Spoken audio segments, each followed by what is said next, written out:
Brynjar Eldon Geirsson heiti ég, golfkennari hjá ProGolf. Með mér Ólafur Már, einnig golfkennari hjá ProGolf.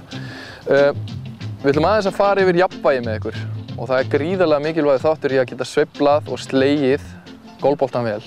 Það að vera í jafnvægi, vegna þess að jafnvægi hefur bein áhrif á sveifluferilinn okkar og svo framvegis. Og ég ætla að segja ykkur svona nokkur atriði hvað við verðum að passa upp á. Ólafur, ef þú stillir núna upp við golfboltaðinn og það sem við þurfum að tryggja hérna að þú sért með þungan á milli tánna og hælana í góðu jafnvægi eins og þú stendur hér. Ekki fram á tánum eins og margir vilja lenda í og ekki aftur á hælunum. Og þetta bara eins með golfi eins og aðrar íþróttir. Það þarf jafnvægi, gott jafnvægi. Hérna erum við í fínu jafnvægi.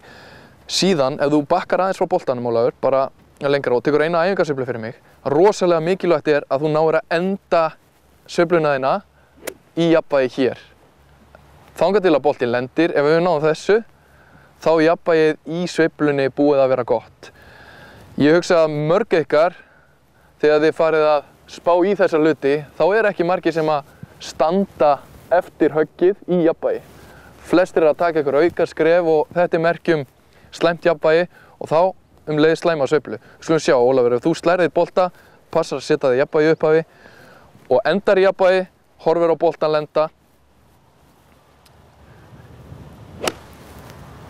Glæsilegt í þessari lokastöðu. Svona á að gera þetta. Gangi ykkur vel.